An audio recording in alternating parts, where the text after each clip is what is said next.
बिस्मिल्लाहिर्रहमानिर्रहीम अस्सलामु अलैकुम वरहमतुल्लाहि वबरकातुहू। अलीमा खान खैबर पख्तूनख्वा से जब पंजाब में दाखिल हुई और अपने आबाई घर की तरफ जाना चाहती थी, अपने वालिद की कब्र पे जाना चाहती थी, तो पंजाब पुलिस टूट पड़ी। सख्त बदतमीजी की उन्होंने और अलीमा खान को रोक दिया और उन्हें वापस पलटना पड़ा। ये तस्वीर शेयर की जा रही है। ये पुलिस, पंजाब पुलिस का कोई अफसर है, डीएसपी है या जो भी है। कहा जा रहा है कि इसने बहुत बदतमीजी की। इसका शायद नाम काशिफ बताया जा रहा है। अभी अलीमा खान कल ही कह रही थी एक मजमे में कि पुलिस वाले भी हमें कहते हैं कि इमरान खान को आप जल्द निकलवाएं या निकालें, और आज ही पुलिस वालों से खास तौर पे ऐसा सलूक करवाया गया है। जाहिर है कि हर चीज के पीछे पाकिस्तान में एक और चीज चल रही होती है। जो ग्राउंड पे नजर आया है वो आप देख लें। ये अलीमा खान जो है ये यहाँ पे पहुंची थी और ये वर्कर भी थे उनके साथ, लेकिन फिर अलीमा खान को रोका गया। ये जरा देखें, पूछ रहे हैं क्या वो किस चीज का डर है, तो वो आगे से रौनक से कहता नहीं हमें किसी चीज का डर नहीं है, और नहीं जाने दिया गया। अब अपने आबाई घर की तरफ जाना भी में मना है। अब अपने वालिद की कब्र पे जाके दुआ करना भी इस मुल्क में मना है।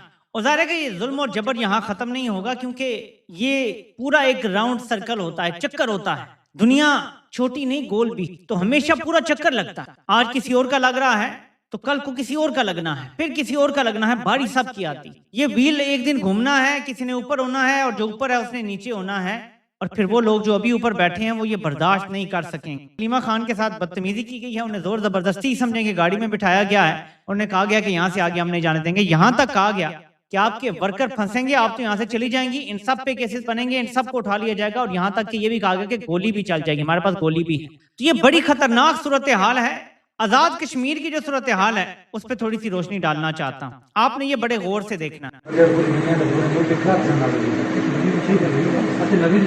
ये मोटरसाइकिल को आग लग रही है और ये लगाने वाले, ये देखें जरा, ये पुलिस के लोग हैं जो ये काम कर रहे हैं। ये देखें, ये उसको और ज्यादा जोड़ रहे हैं साथ ताकि दूसरा भी जल जाए। तो ये पुलिस के लोग मिल के और अमलाक जला रहे हैं, बिल्कुल वैसे ही जैसे 9 मई को किया गया था। आजाद कश्मीर में ये काम मुसलसल जारी है। कभी बंद दुकानों के अंदर घुस के तोड़ फोड़ करके चीजों की लूट मार की जा रही है, जो पंजाब पुलिस यहाँ से भेजी गई है या जो रेंजर्स वगैरह हैं, ये सारा काम वो कर रहे हैं। क्योंकि लोकल जो आजाद कश्मीर की पुलिस है उसे तो पता है हमने लोकल्स हैं, इधर ही रहना है, इधर ही अपने घरों में जाना है, वो तो बड़ा मुश्किल होगा उनके लिए करना। और ये वजह थी कि पंजाब से हजारों पुलिस वाले यहाँ बुलवाए गए थे। कुछ कहते हैं इलेक्शन ड्यूटी के नाम पे भी बुलवाए गए थे। तो एक तरफ ये सूरत हाल है और एक तरफ आप ये नारे सुने। लोग, तूफान आया, बारिश हुई हर तरफ, लेकिन उसके बावजूद बैठे रहे और जज्बा कम होने का नाम नहीं ले रहा। तो आजाद कश्मीर के लोग भी डट के खड़े हैं और वो बिल्कुल भी पीछे हटने के लिए तैयार नहीं है। और जितने भी फॉल्स फ्लैग ये लोग कर लें, ये नाकाम और नामुराद ठहरेंगे। अब एक तरफ तो ये सूरत हाल है मेरे पाकिस्तानियों, जो मैं आपके सामने कोशिश कर रहा हूं कि रखूं, और मैं हमेशा कोशिश करता हूं कि तस्वीर का हर रुख आपके सामने रखूं। अब एक तस्वीर का और रुख भी सामने आया है, क्योंकि नून लीगी जो मुबैना सहाफी हैं वो कहते हैं जी कि मोहसिन नकवी की तरफ से एक मुकदमा जो पेश किया जाना था वो तो वो पेश ना कर सके, लेकिन सियासी हलचल जरूर मचा दी। पर अब मामला हर तरफ काबू में है, इस यकीन दहानी के साथ कि एक पेज को कमजोर करने की किसी कोशिश को कामयाब ना होने दिया जाएगा जराए। सो अंसार अब्बासी साहब तसल्ली दे रहे हैं नून लीग को और उनके सपोर्टर्स को कि मामला सब तय हो गए हैं। कल तक जो गवर्नेंस नहीं चल रही थी, कल तक जो हर चीज नाकाम हो गई थी, सिस्टम बैठ गया था, आज वो ठीक हो गया है, सत्ते खैर आए, कोई टेंशन नहीं। इसके बाद लेकिन सूरत हाल क्या है मैं आपको वो बताता हूँ। इससे पहले रावी को बड़ा गुस्सा आता है, और रावी जो है, आपको पता है कि मैं रावी किसको कहता हूँ। रावी ARY पे बैठ के मोहसिन नकवी को एक चैलेंज करता। मैं सिर्फ आपको ऑडियो सुनवाऊंगा, ये सुने। रावी जो बजाय नजर आता था कि सिर्फ फौज के पैगामात देता है, वो नून लीग के दिफा में यहां तक चला गया है, कहता है कि अब मोहसिन नकवी बात करके दिखा, लैपटॉप के हवाले से, फलां के हवाले से, फलां के हवाले से, अब करके दिखा। और आज मोहसिन नकवी की प्रेस कॉन्फ्रेंस सुबह से बताया गया था कि होनी है, लेकिन वो नहीं हुई। फिर इसके बाद नून लीग को हल्की फुल्की इजाजत दी गई तनकीद करने की कि आप भी कर लें थोड़ी सी तनकीद, और फिर अस्मा बुखारी मैदान में आई। जरा सुने वो क्या कहती हैं। सो आप इस सिस्टम को नाकाम कह रहे हैं जिसमें आप इतना ऊपर पहुंच गए हैं, और जो कुछ आपको सौंपा गया है वो तबाही और बर्बादी का शिकार है। तो मोहसिन नकवी को भी हल्की आंच पे पकाने की इजाजत दी गई, तो फिर पकाया गया। देखिए, मैं इसके हवाले से आपको सारे डॉट्स कनेक्ट करके बताता हूँ। पहले हम जरा हर चीज का जायजा ले लेंगे तो ज्यादा बेहतर हो जाएगा ना, हमें ज्यादा समझ आ जाएगा। राना सनाउल्लाह कुछ बोलते हैं, हम वो भी जरा देख लेते हैं कि वो क्या कह रहे हैं। सो राना सनाउल्लाह ये कह रहा है कि अगर छोटे सूबे बनाने की बात है, छोटे यूनिट्स बनाने की बात है, तो वो तो ठीक। ये बीच में ये कहां से आ गया कि आप इतने घंटे भी काम करेंगे तो कुछ नहीं होगा और ये सारा। और मैं आपको दिन को बता चुका हूं कि कंपनी के जो असली और नस्ली रावी हैं उसने कह दिया है कि ये मलका जो है, ये जो बड़ी बेगम है, ये बांझ है। यानी ये बंद कमरों में फैसला कर लिया गया है कि इससे किसी किस्म की कारकर्दगी की उम्मीद नहीं लगाई जा सकती, ये बांझ है। ठीक है, अब राना सनाउल्लाह भी इसी परेशानी का इजहार कर रहे हैं कि सूबों की हद तक तो बात ठीक है, लेकिन ये क्या बात हुई जी कि आप 12 घंटे भी काम करें तो 18 भी करें तो ये परेशानी थी। तसलियां बहुत सारी दी, अफसार आलम के जरिए, अंसार अब्बासी के जरिए, और 3-4 लोग हैं जिनके जरिए कहा गया है कि जी सब ठीक है, आप फिक्र ना करें, यही सिस्टम चलेगा, हम साथ चलेंगे, वन पेज चलेगा, ये कहा गया। मैं फिर याद दिलाता, इमरान खान ने तहरीक अदम एतमाद आने वाली थी, तब भी बाजवा से पूछा, आने के बाद भी पूछा कि अगर आप कोई ऐसा मसला है आपको तो आप हमें बताएं। तो बाजवा ने एंड तक यही कहा था कि हम सिस्टम का तसलसल चाहते हैं। तो जर्नलों की बात पे तो कोई एतबार नहीं है, ठीक है। तो फिर हमने दूसरी तरह से देखना कि कैसे समझ आएगा हमें। मुझे अच्छी तरह याद है कि सबसे ज्यादा जो चीज मुझे चुभती थी ना, वो बिलावल का लहजा चुभता था। इसको मुबैना तौर पे आप ये कह सकते हैं कि उस टाइम का जो डीजी ISI था नदीम अंजुम, उसने कोई ऐसी चाबी भरी थी इसको कि इसके लहजे में खास रौनक आ गई थी और तंज आ गया था इमरान खान के हवाले से। और मैं ये नहीं कह रहा कि चुपती थी तो मुझे कोई जाती तकलीफ होती थी, चुपती ये थी कि मुझे इसकी बात लगती थी कि ये जो बात कर रहा है ना, इसके पीछे कोई है कुव्वत जो इसे करवा रही है। अब वो दोबारा मैदान में आया है और नून लीग को कुछ कह रहा है, हंसी वाली लुक है जो ये इसी किस्म की तब दिया करता था। और नजर आता था किसी कुव्वत ने इसकी चाबी भरी है कि यही बातें ये तब भी करता कि मैं तुम्हारा ये कर दूंगा, तुम्हारा जाने का वक्त हो गया है, और ऐसी बातें कर। और अब ये नून लीग को कह रहा है तुम्हारी उल्टी गिनती शुरू हो गई है, उल्टी गिनती शुरू हो गई है। तो ये जो उल्टी गिनती है ये अब शुरू हो गई है, ये बिलावल कह रहा है, मैं नहीं कह रहा। ठीक है, अब मैं आपको बताता हूं कि सूरत हाल जो मुझे समझ आ रही है, मोहसिन नकवी को रोक दिया गया, मजीद कोई प्रेस कॉन्फ्रेंस नहीं हुई जो बाजार नजर आ रहा है। ठीक है, नून लीग को कुछ इजाजत मिली कि आप थोड़ी बहुत मोहसिन नकवी पे तनकीद कर लें। गो के नवाज शरीफ का ये बयान चलवाया गया कि नवाज शरीफ ने कह दिया है मोहसिन नकवी के बारे में किसी ने बात नहीं करनी, फिर भी लोगों ने बातें की, विच मींस कि कुछ इजाजत मिली। यानी दोबारा आप सोहेल वड़ाए, जिसे मैं असली रावी कहता हूं, उसके कॉलम का वो हिस्सा थोड़ा सा समझने की कोशिश करें जो मैंने दिन को एक्सप्लेन किया था कि सब इस बात पे राजी हो गए हैं कि बड़ी बेगम बदस्तूर रहेगी लेकिन नई बेगम भी आएगी। समझ रहे हैं? अब 2-3 चीजें हैं, हम थोड़ा सा ले लेते हैं। वो कहते हैं मौत दिखा के बुखार पे राजी करना, छोटे सूबे स्मॉलर यूनिट्स। आज मैं देख रहा था फवाद चौधरी, उसके साथ और भी 3-4 चमचे करचे बैठे हुए थे, कोई वो MQM का भी कोई वसीम अख्तर के कौन, वो भी शायद साथ बैठा हुआ था। वो कह रहे थे कि सीधे तरीके से मान जाएं सूबों का, ये तो उंगली टेढ़ी करनी पड़ेगी। अब इन लोगों ने क्या उंगली टेढ़ी करनी है, वो करने वालों ने करनी है। सूबे और छोटे यूनिट्स जो हैं वो आगाज है सदारती निजाम की तरफ जाने का, लेकिन ये तरमीम सदारती निजाम के लिए नहीं हो। तो इनिशियल फेज में क्या हो सकता है कि जी आप वजीर आजम रहे, मुमकिन तौर पे नायब वजीर आजम अपनी मर्जी का लगा के, और सारा कंट्रोल नायब वजीर आजम के पास होगा। जो वजीर आजम होगा वो उसमें मुअत्तल बन के बैठा रहेगा। इसी तरह नायब सदर का ओहदा भी क्रिएट हो सकता है, सदर बैठा रहे और एक नायब सदर बन जाए, एक नायब वजीर आजम बन जाए। ये भी तरमीम में डाल सकते हैं कि जो सेनेट है वहां से भी वजीर आजम जो है वो मुंतखब हो सकता है। ये मैं सिर्फ आपको बता रहा हूँ कि ये ऑप्शंस कहाँ हैं, इस्तेमाल कौन सी होगी, I have no idea. Initial phase में इनका गोल सिर्फ और सिर्फ ये है कि छोटे यूनिट्स बन जाएं, ये मेन गोल है। तमाम जमातें इस पे राजी, पीपल्स पार्टी भी, नून लीग भी, बंद कमरों बाहर मानते हैं, यानी इसको छोड़ दें।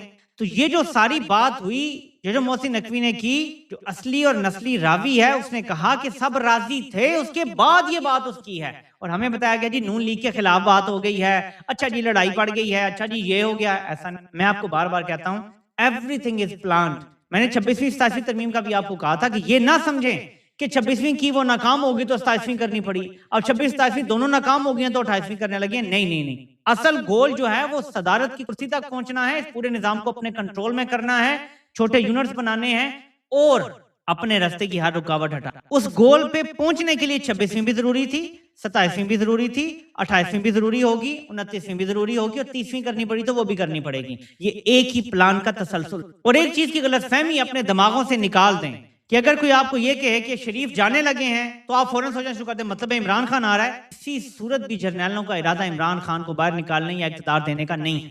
सिर्फ वो मैंने आपको कहा कि एक झूठा लालच दिया जा रहा है कि सारे किस्से में अगर पीटीआई भी साथ देगी, जो बाहर वाली कंप्रोमाइज पीटीआई है, हमारे नए निजाम के आने के बाद फिर हम इमरान खान को चूरन है। ये एक झूठा लालच है जिस पर कोई अमल दरामद नहीं होगा, क्योंकि इनकी तारीख झूठ से और धोखे से भरी पड़ी है। तो मेरा काम तो यह है कि वो बात आपको बताऊं जो बाजार नजर आती है। अब एक और, मैं कंपनी का रावी तो नहीं कहूंगा, लेकिन ये भी वही हैं जो अक्सर पैगामात फॉरवर्ड कर दिया करते हैं। अब वो भी क्या कह रहे हैं ताकि आपको मजीद कुछ समझ आए। ना सिर्फ पंजाब बल्कि सिंध के बारे में भी ये कहा जा रहा है, यानी बंद कमरों में वही ताकतवर शख्सियत सो कॉल्ड, जैसे दावा अक्सर होता है कि ये जो ऐसे चल रहा है ये ऐसे नहीं, बिजनेस एज यूजुअल नहीं चल सकता। ये बातें तब करवाई जाती हैं जब असल में कोई और काम करवाना होता है तो प्रेशर डाला जाता है। मैं बार बार एक इवेंट की मिसाल देता हूं, जब नवाज शरीफ को भगाना था, बाजवा ने एक्सटेंशन लेनी थी और सारे काम करने थे, एकदम पीटीआई का ममनुआ फंडिंग का केस पीटीआई की अपनी हुकूमत में 2019 में रोजाना की बुनियाद पे इलेक्शन कमीशन ने सुनना शुरू कर दिया था। और फौरन उस टाइम जो कंपनी के तर्जुमान हुआ करते थे वो कहते थे कि बस पीटीआई गई तो गई, बतौर जमात फिनिश हो जाएगी, असेंबलियां खत्म हो जाएंगी, नए इलेक्शन की तरफ जाना पड़ेगा। हमेशा कंपनी का तरीका वारदात यही होता है कि फुल प्रेशर डालते हैं, रिमोट अपने हाथ में रखते हैं प्रेशर का, और असल में जो काम करवाना होता है वो आपसे करवा लेते हैं, बेशक आपके साथ जितना मर्जी वन पे। लेकिन एक चीज जो नहीं समझ रहा कोई, कि जर्नैलों के हाथ से सब कुछ निकल चुका है। क्यों? पाकिस्तान को सरमायाकारी की जरूरत है, ठीक है, मेशत की ग्रोथ की जरूरत है। अब जब आप बयानिया ही बनाने के लिए ये कह देना कि निजाम नहीं चल रहा, मेशत नहीं चल रही, ये निजाम फेल हो गया है, जो बैरूनी सरमायाकार है वो देख रहा है, वो कभी भी सरमायाकारी नहीं करे। जब हुकूमत सिटिंग गवर्नमेंट का ताकतवर मिनिस्टर ये कह दे, आप अपने पैर पे खुद कुल्हाड़ी मारते हैं। फिर उसके बाद ये जो फेक लड़ाई करवाई जा रही है नून लीग और पीपल्स पार्टी की, इसमें पीपल्स पार्टी कह रही है तुम फॉर्म 47 पे आए हो, नून लीग कहती है तुम्हारा अब्बा जो सदर है वो भी फॉर्म 47 का ही सदर है। ये भी आलमी ताकतें भी देख रही हैं, इन्वेस्टर भी देख रहा है, हर कोई वो देख रहे हैं ये सिस्टम भी डिसफंक्शनल है। यहाँ जो है वो धांधलीज़दा हुकूमत बैठी हुई, यहाँ पे अदलिया खत्म हो गई है, यहाँ पे ये खुद कह रही है सिस्टम फेल हो गया है, इस मुल्क से दूर रहो, यहाँ सरमायाकारी ना करो, भारत में करो, बांग्लादेश में करो, फिलीपींस में करो, इंडोनेशिया में करो, मलेशिया में करो, और भी जो भी ममालिक है वहां कर दो, पाकिस्तान में ना करना। और ये वो वजह है जिस वजह से मैं बार बार आपको कहता हूं कि इनको शिकस्त मेशत और अदम इस्तेकाम देगा, बाकी चीजें बाद में। और इसलिए फौज हमेशा जो कंट्रोल्ड केओस क्रिएट करके अपने मामलात चलाती है, इस बार बड़ा महंगा पड़ेगा। ये जो कंट्रोल्ड केओस इस बार क्रिएट किया है ना कंपनी ने, ये इनके गले पड़ने वाला है। क्योंकि अगर अभी सरमायाकारी फॉर एग्जांपल 10 रुपए की थी, इन सारी बातों के बाद ये 2 रुपए की रह जाएगी। और आप देख लीजिएगा, नंबर्स बताएंगे आपको 6 महीने बाद कि मैं जो बात कह रहा था वो दुरुस्त थी। तो हर चीज जो है वो इनके अगेंस्ट जा रही है मेरे पाकिस्तानियों। और ये जितना मर्जी जबर कर लें, जुल्म कर लें, ये अलीमा खान को पंजाब आने से रोकते हैं। अलीमा खान कहती हैं कि अब इमरान खान की आजादी तक ये मामला चलता रहेगा, तो वो बार बार ट्राई करेंगे। और फिर 5 अगस्त भी आ रहा है, अब सोहेल अफरीदी पे इतना दबाव है, इतना दबाव है कि उन्हें कोई ठोस ऐलान करना पड़ेगा 5 अगस्त को। इमरान खान की रिहाई के हवाले से कोई प्लान देना पड़ेगा, उनके पास ऑप्शन कोई नहीं है। ऑप्शन वाहिद ये है कि प्लान दो इमरान खान की रिहाई के लिए क्या करना। और ये प्लान अगर ऐसे वक्त में आता है जब आजाद कश्मीर के लोग सड़कों, ओवरसीज पाकिस्तानी सड़कों पर है, बलोचिस्तान में दहशतगर्दी अरूज पे है, खैबर पख्तूनख्वा में हर रोज धमाके हो रहे हैं और सब कुछ हो रहा है, अभी स्वात में हुआ है। ऐसे हालात में कंपनी बहुत कमजोर विकेट पे खड़ी, वो कंट्रोल केओस क्रिएट करेंगे तो असर वाला केओस बढ़ता चला जाएगा, और वो बढ़ता बढ़ता बढ़ता उस लेवल पे चला जाएगा कि कंट्रोल केओस क्रिएट करने वालों को भागने की और छुपने की जगह नहीं मिलेगी। सो अब देखना यह है कि नून लीग और पीपल्स पार्टी जो इस निजाम में बार बार मार भी खा चुकी, जो जर्नैलों के एकदम लाइन पलटने की समझते हैं अच्छी तरह से, क्या वो समझ पा रहे हैं कि जब जर्नैल किसी चीज का फैसला कर लेते हैं तो फिर पाकिस्तान जाए भाड़ में, वो उस पर अमल करके। मैं आपको ये बात बता चुका हूं कि एक बार जर्नैल ये सोच ना कि कौमी हुकूमत आनी है, इसके बाद पाकिस्तान टूटता टूट जाएगा, ये कौमी हुकूमत बना के छोड़ेंगे। ये मैं आपको बता, फिर किसी को कत्ल करना पड़े, गोलियों की बरसात करनी पड़े, जो मर्जी करना पड़े, ये वो करके छोड़े। सो नून लीग हो, पीपल्स पार्टी हो, किसी किस्म की पॉलिश काम नहीं आएगी, किसी किस्म की तारीफें काम नहीं आएगी। अगर जर्नैल ये फैसला कर बैठे हैं कि हमने पहले छोटे यूनिट्स बनाने हैं या सूबे बनाने हैं, जो भी क्या ले नाम दे दें, उसके बाद एक और तरमीम लानी है और हमने नायब सदर का ओहदा क्रिएट करना है, या हमने बावर्दी सदर का ओहदा क्रिएट है, या जो भी कोई नेक्स्ट प्लान होगा, अगर वो फैसला कर बैठे हैं, इनका बाप भी कुछ नहीं कर सकता। मैं आपको अभी बता रहा हूँ, नून लीग के अपने MNAs MP जो फॉर्म 47 पे फौज ने बनाए हैं ना, वो सब अपनी मुट्ठी में रखे हुए, सबके फॉर्म 45 पकड़े हुए हैं फौज ने। हर बंदा फौज की मर्जी का वोट डालेगा हर आईनी तरमीम में। नवाज शरीफ हुक्म देगा ना कि नहीं डालना, एक बंदा भी बात नहीं। मैं आपको बता रहा हूं कि ख्वाजा आसिफ और एहसन इकबाल जैसे लोग, मुझे ये लगता है कि वो फौज के कहने पर वोट डाल देंगे, नवाज शरीफ की बात नहीं मानेंगे। मेरा कम से कम ये तजिया कहता है, क्योंकि सबके फॉर्म 45 फौज ने पकड़े हुए हैं, ये सारे जेलों में जाते हैं, इलेक्शन लूटने के इन पे केस बन जाते हैं, इन पर तो आर्टिकल 6 लगता है। देखे ना, इलेक्शन में डाका मारना, ये आर्टिकल 6 के केसेस हैं इन सब के ऊपर। तो ये सब इनके काने हैं, ये ना खड़े हो सकते हैं ना स्टैंड ले सकते हैं।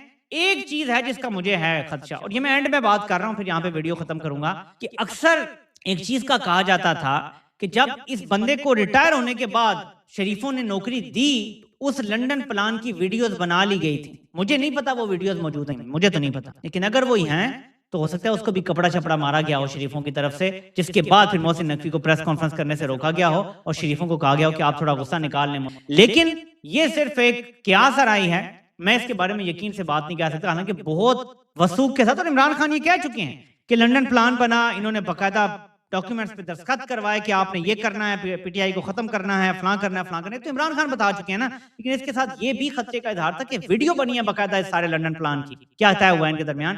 तो आपको पता है कि ये लोग तो ऑडियो वीडियो के काम में माहिर हैं, तो कुछ ऐसा जो है वो हमेशा गेम में रहता है।